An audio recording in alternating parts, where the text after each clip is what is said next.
in my life, never in my life, never use my head. Hey guys, welcome back to my channel. So excited. Compliments of the season. Welcome back to another story time, and this one is about how I spent one of my summers growing up. So like growing up, like during summer, my mom would just like go to work and like be like, Delight, cook food, take care of your sisters, all that good stuff. And this summer I didn't have anything to do. I was just like at home day and day after day and day, and I was so bored. All the novels I borrowed from school I had read everything in my house. I was like so done, and there was no power, so I couldn't watch TV all day.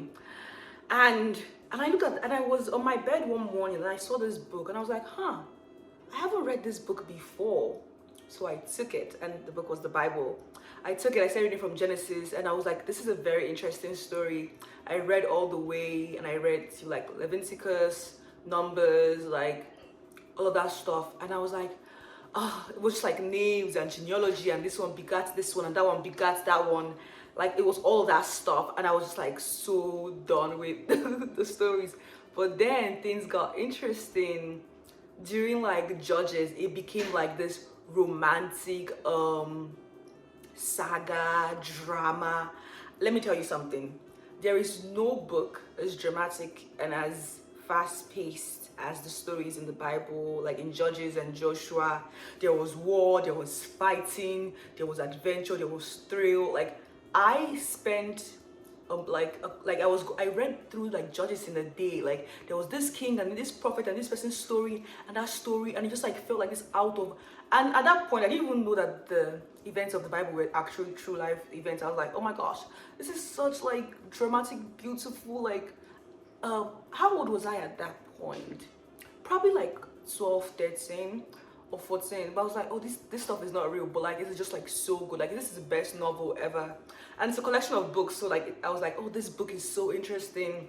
And I can never forget that summer because it literally changed my life. I read through Judges and all the stories. It was like this happened and this happened, and then this story happened again. History kept repeating itself. And then Joshua, it was like character building moments with this like particular character, and who were following him through his journey of being a leader of a great nation. Like that was just like such powerful. And then we got to Ruth, and it was like this romance story of like this like in the middle of like disparity and famine. There was like this love story that happened to lead to the genealogy of Jesus. Like there was just like all these little stories and these little books.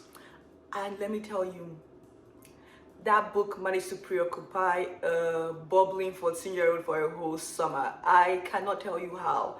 I've like right now right now I'm trying like to go back and like have that same experience where I read the Bible like with those like with the wide-eyed open but it's been really hard to replicate. It's not the same. But that just like goes to say that I am very thankful for all the books that have made me who I am, because it's very easy to be like, oh, this book and that book, but like some books literally changed my life. I'm gonna like go make a different video about like all the books that like changed my life and where I was in that moment and like how my life was changed. Because let me tell you, some books have like really altered who I am as a person and really molded me to who I am.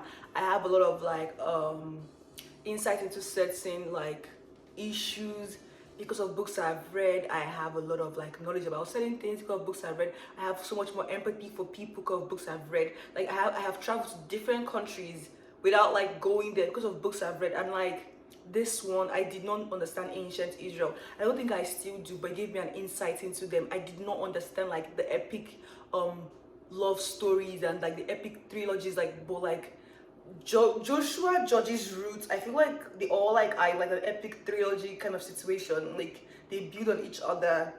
I did not like, let me to be honest, Leviticus, Numbers, all the like laws and commandments sections of the Bible I did not care for. It was just like, okay. But there are some like good stories in there. Like I would like skim and then look for the story. Like there's a story about like Balak and Balaam. I think it's in Numbers, if I'm not mistaken. But if it's wrong, I'll put it up here. And basically, the people of Israel were trying to cross through a country, and the leader was like, no, I'm not gonna let you cross through my country.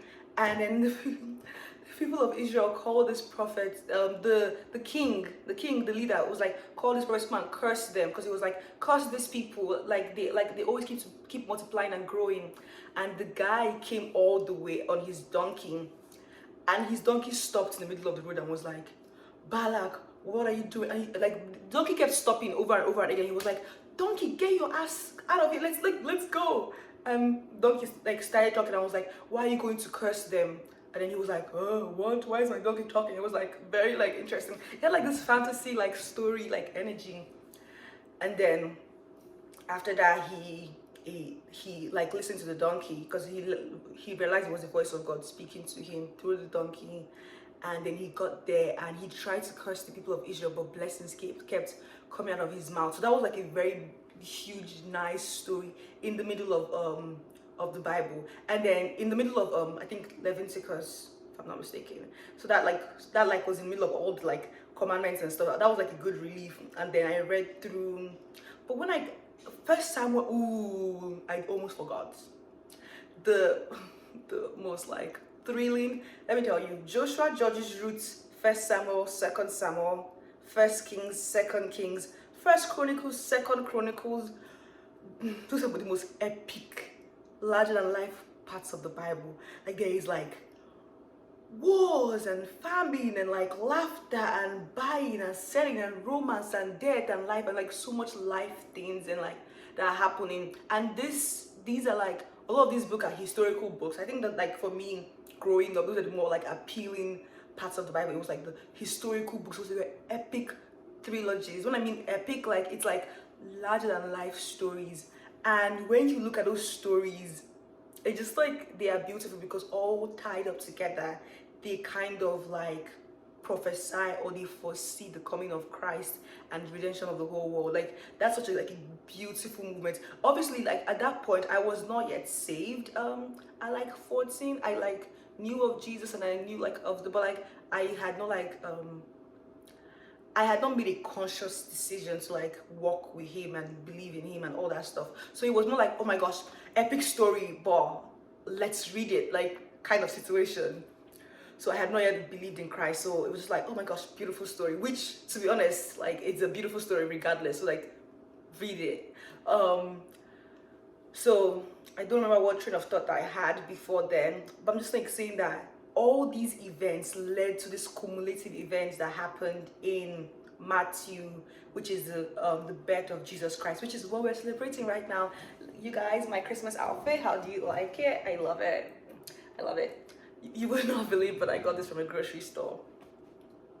I have the best grocery stores. Yeah, but all these events cumulated in this like big magical event called the birth of Jesus Christ, and how that event began to trigger, like have the domino effect on like the way the world will transform. Because let me tell you, if I were to be good by my own doing, it's like really difficult. Like being good by yourself is like you can, no one is good. Like we can't be perfectly good. Like we've all at some point lied, stolen, done something like evil, but believing in Christ and walking in his perfect love absolves us from that sin, and we now walk in his grace and now walk through him to like actualize what he wants us to be. Like there is like, I love the redemptive power of the stories that I read. Obviously in the Old Testament it was more like a free for all, like laissez-faire society, but now like Christ has come and like made all things new and calm. So but I just thought to share because like it would be a really huge disservice to you guys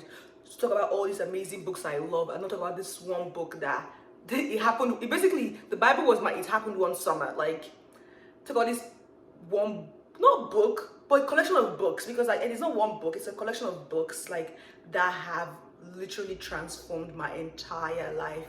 And I am who I am today because of that book, because of people who taught me how to the historical context of that book, because of time I spent walking through that book. I am so thankful for like the life I have right now, and it's all thanks to the Bible. So Merry Christmas, guys. So excited. This Christmas has been really good. I think it has to do with the outfits, to be honest. But aside from that, it's been really good, and I'm very thankful. I'm very excited for 2023 and everything that it holds. I'm excited to continue this journey with you guys in 2023. But yeah, I'm excited. You guys do not even know the half of it. But Merry Christmas. I love you all. I'll see you in the next video. Bye.